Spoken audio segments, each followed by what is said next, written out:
अंधेरे में छिपा सच, the truth hidden in the dark. सर्द हवाओं का सरसराना, खामोशी और हवाओं में एक अजीब सी डरावनी चुप।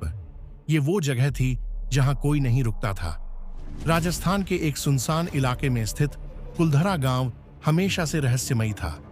पुरानी कहानियों में इसे एक खौफनाक स्थान माना जाता था, जहां किसी भी जीवित व्यक्ति का कदम नहीं पड़ता था। पर आज कुछ अलग था।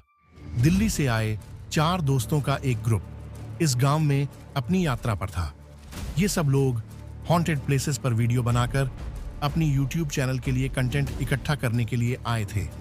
उनकी योजना थी कुलधरा गांव में एक रात बिताने की और वहां की डरावनी घटनाओं को अपने कैमरे में कैद करने की। सभी अपने कैमरे लेकर गांव के खंडहरों की ओर बढ़े। गांव में घुसते ही एक अजीब सी खामोशी छा गई थी। घास उगी हुई थी, दीवारों पर मुरझाए हुए पौधे चढ़े थे और कहीं से भी किसी की आवाज नहीं आ रही थी। क्या तुम्हें भी ये जगह थोड़ी अजीब नहीं लग रही? राहुल ने धीरे से कहा। नहीं यार, बस यहाँ के पुराने खंडहर हैं, कोई डरावनी बात नहीं है। ये सब तो बस अफवाहें हैं, मनीष ने जवाब दिया। लेकिन उसकी आवाज में एक हल्की सी घबराहट थी। वह सब गांव के बीचों बीच स्थित एक पुराने मंदिर के पास रुके, जो पूरी तरह से जर्जर हो चुका था। मंदिर की दीवारें जगह जगह से टूट चुकी थीं और उसकी छत पूरी तरह से गिर चुकी थी। अरे देखो, यहां पर कोई तो है, रिया ने अचानक से कहा। सभी ने घबराकर चारों ओर देखा, लेकिन वहां कोई नहीं था। क्या हुआ रिया? अरुण ने पूछा। मुझे ऐसा लगा जैसे किसी ने पीछे से पुकारा हो। तुम सबको भी नहीं लगा? रिया के चेहरे पर डर साफ झलक रहा था। सब एक दूसरे को देख रहे थे, लेकिन कोई कुछ नहीं बोला। राहुल ने कैमरा ऑन किया और कहा, चलो हम वीडियो बनाते हैं, शायद कुछ बड़ा मिलेगा। राहुल ने कैमरा ऑन किया और बोला, हम अब कुलधरा के उस हिस्से में जा रहे हैं जहां लोग कहते हैं कि रात के वक्त अजीब घटनाएं होती हैं। उसके साथ साथ बाकी सभी लोग भी कैमरे में रिकॉर्ड करने लगे। धीरे धीरे वे गांव के एक और हिस्से में दाखिल हुए, जहां कुछ टूटे फूटे घर और मंदिर थे। यहां की खामोशी कुछ ज्यादा ही गहरी थी। तुम लोग तो बस डरे हुए हो, मनीष ने हंसी में कहा, लेकिन उसकी आवाज में भी हल्का सा संकोच था। जैसे ही वे आगे बढ़े, एक ठंडी हवा का झोंका आया, जिससे सभी के शरीर में एक सिहरन दौड़ गई। क्या हुआ? रिया ने घबराते हुए पूछा। यह हवा, ये तो बहुत ठंडी लग रही है, कुछ तो गड़बड़ है। क्या हुआ? रिया ने घबराते हुए पूछा। यह हवा, ये तो बहुत ठंडी लग रही है, कुछ तो गड़बड़ है। तुम ज्यादा डर रही हो, अरुण ने मजाक करते हुए कहा। कोई डरावनी चीज नहीं है। लेकिन तभी अचानक रिया ने एक चमत्कारी दृश्य देखा।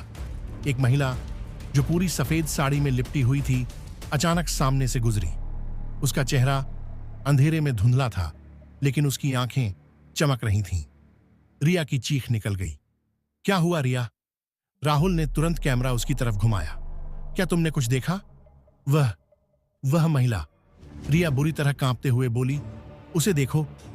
लेकिन जब सभी ने देखा तो वहां कुछ भी नहीं था। क्या तुम ठीक हो? मनीष ने पूछा। लेकिन रिया जवाब नहीं दे पाई। वह हड़बड़ी में पीछे हट गई और बोली, मुझे यहां से जाना है। नहीं रिया, राहुल ने कहा, यह तो सिर्फ हमारी कल्पना होगी। हम एक दूसरे को डराने के लिए कहानियां सुनते रहते हैं, बस थोड़ा धैर्य रखो। लेकिन रिया ने कोई जवाब नहीं दिया। वह डर से कांपते हुए पीछे हटती गई। अचानक कैमरे में एक हल्का सा हलचल दिखाई दी, जैसे कोई छाया तेजी से दौड़ रही हो। क्या यह तुमने देखा? राहुल ने कैमरे में झांका और फिर सबको दिखाया। यह क्या था? अचानक अरुण ने कहा। क्या तुमने सुनी? ये क्या आवाज थी? अब तक सभी शांत हो चुके थे और जैसे ही वे अगले कदम बढ़ाने ही वाले थे, एक जोरदार चीख की आवाज आई। सभी लोग बुरी तरह चौंक पड़े। क्या था वह? मनीष ने डरते हुए कहा। यह किसी इंसान की आवाज नहीं हो सकती। हमने सुना, रिया ने कांपते हुए कहा। यह उस महिला की आवाज थी। वह हमें कुछ कहना चाहती है। अब सभी के चेहरों पर डर साफ साफ दिखाई दे रहा था। और तभी राहुल ने महसूस किया कि वे जहां खड़े थे वहां पर कुछ अजीब सा था। जमीन पर कुछ पुरानी खामियां और दरारें थीं, जैसे कि कुछ छिपा हो। हम थोड़ी देर और रुकते हैं, राहुल ने कहा। कुछ और रिकॉर्ड करना है, ये सब दिलचस्प हो सकता है।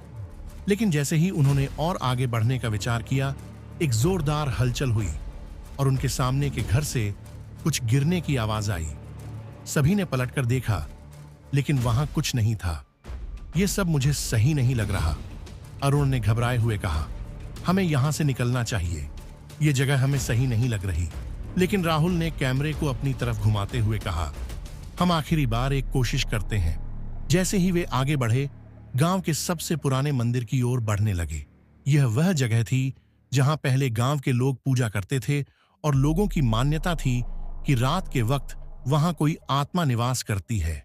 जैसे ही वे मंदिर के पास पहुंचे, वहां अचानक एक अजीब सी गंध आई, जैसे पुरानी धूल और बर्बादी का मिक्सचर हो। यह क्या गंध है? मनीष ने पूछा। कुछ तो गड़बड़ है। वह सब मंदिर के भीतर पहुंचे और जैसे ही वे अंदर गए, उन्हें महसूस हुआ कि वह जगह और भी अधिक अजीब और डरावनी थी। अंदर का तापमान बहुत कम था और अचानक से उनका सामना एक पुराने स्क्रॉल से हुआ, जिसे किसी ने दीवार पर चिपकाया था। यह क्या है? राहुल ने स्क्रॉल को ध्यान से देखा। स्क्रॉल में कुछ शब्द लिखे हुए थे, जिसे हमसे प्यार था वही हमारे लिए सबसे बड़ा दुश्मन बन गया। कुर्बान हुए हम और अब हमारी आत्माएं यहीं कैद हैं। यदि तुम सच जानना चाहते हो तो हमसे कभी नहीं बचोगे। यह क्या है? रिया ने घबराते हुए पूछा। यह तो किसी चेतावनी की तरह लग रहा है। इतना कहते हुए अचानक से सभी का ध्यान बाहर की ओर गया। एक हल्की सी रोशनी झपकी और फिर अचानक एक भयानक चीख सुनाई दी। यह क्या था? अरुण ने चौंकते हुए पूछा। तभी सभी ने देखा, सामने वाले खंडहर से एक रूहानी रूप बाहर निकलते हुए दिखी। वह वही महिला थी जिसे रिया ने पहले देखा था। उसके हाथ में खून से सने हुए काले धागे थे और उसकी आंखें चमक रही थीं। उसकी छाया तेजी से सभी की ओर बढ़ी। अब तुम सब भी हमारे साथ रहोगे, महिला की भूतिया आवाज में कहा। तभी राहुल के हाथ से कैमरा गिर गया और सब कुछ अंधेरे में खो गया। अगली सुबह गांव में पुलिस आई, लेकिन जो वहां खंडहर थे, उन खंडहरों में किसी के निशान नहीं थे। सब कुछ वैसा का वैसा था, जैसे कुछ हुआ ही ना हो। कुलधरा के रहस्य को आज भी कोई नहीं जानता।